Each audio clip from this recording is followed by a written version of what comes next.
Hey! So, the greatest teacher the world has ever seen chose to teach mostly using stories. He called them parables. Today we might call them riddles. Stories that are designed for adults to break down the way we operate and to show us different ways of thinking. Some of them gave new information. Some of them challenged wrong ideas about what we think is socially normal. But all of them did what's called subversive stuff. So they get under our skin, they niggle away at this, and they transform the world. This one I've called the riddle of the widow and the judge.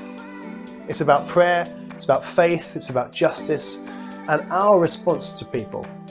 I want to tell you the parable fast, and then we'll go through it again, and I'll ask you some questions about it. So strap yourselves in for the riddle of the widow and the judge. Right, so here's the story. Once there was a city. In that city there lived a judge. He neither had respect for God nor respect for people. In the same city there was a woman who was a widow. She needed the judge's help to get her justice against a person who was causing her no end of grief. Day after day she keeps coming to the judge and he's having none of it. Finally, after she kept on coming back again and again and again, she broke him. And he said, okay, I'll give you justice if you just stop coming back to see me. Jesus finishes the story with this. So I tell you, keep on praying and don't give up, because God is not like that judge. But one day when I come back again, he said, will I find people on earth who have faith? So, how do we unpack this and find out what Jesus is trying to do to subvert our thinking and build God's culture inside us? Well, let's start at the very end. Jesus says something that doesn't seem to be connected to the riddle at all. He says, when I come back, will I find people who have faith? So what we know, looking at the end of the story, is this story is actually about prayer and faith. Let's hold that in our heads as we move through the story. It starts in a city. What we know about cities rather than villages or towns is they're big, they're impersonal. It's easy for a person to get lost in a city. If this story had happened in a small village, there'd be a ton of people looking after this poor lady.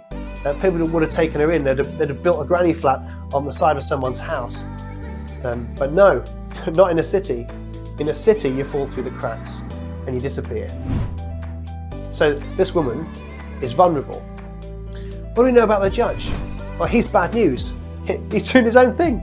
He doesn't care about God or people. He's living with his own morality. And it's him that's the key. She's got to go back again and again and again. In this city, he's the one who will bring her justice. He can help. She needs him. So if this is about prayer and faith, then the image is this vulnerable woman praying to someone who doesn't actually care about her. She keeps going back time and time again until she wears him down, and even then he only acts not because his heart's breaking for her cause, but because he wants an easy life. I wonder, in what ways are we like that judge? Is there stuff that should be breaking our heart and we've become unbothered by it? Are there people that we see who have a need for justice, but we can't even be bothered to engage with it? What are the needs that we see around us on the news, in the papers, on social media, or literally people we know on our doorstep? And we're just not bothered. We're more bothered about our next takeout, or who's trending on TikTok, or have we got enough money to subscribe to the 4 streaming services we like? Are we going to pay £5 for a coffee but give nothing to charity? Let's not be like that judge, because God's not like him. So we shouldn't be. Then there's the widow. I think sometimes I have thought about God like that. Like God's some evil judge watching the world, waiting for us to stuff up, not emotionally attached to us, not understanding our plight. That's not what he's like. In fact, Jesus can say with strong feeling this is not what God is like, because Jesus is God himself. He's so sold out for us that he became one of us. He lived among the same problems that this woman's got, He knows about injustice, violence and rejection. He knows about people trying to bring you down. He knows about feeling like God's not even listening. So, What does Jesus tell us he's looking for? When I return, will I find faith on earth, he says. He's after raising up us as a movement of people across the planet who are full of faith. God understands, he already sees, and he is literally waiting to hear us pray about this stuff. He wants our hearts to break just like his. He wants us to pray and act, and pray, and pray, and act, and pray more, and act more, and pray more, and act more, and keep that circle going, so he can hear our prayers and see our actions.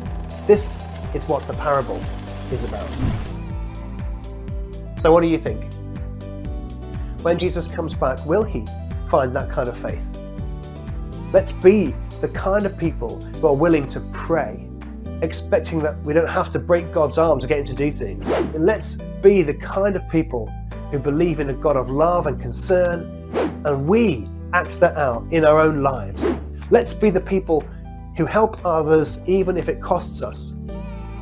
Let's be faith bringers that this parable is talking about.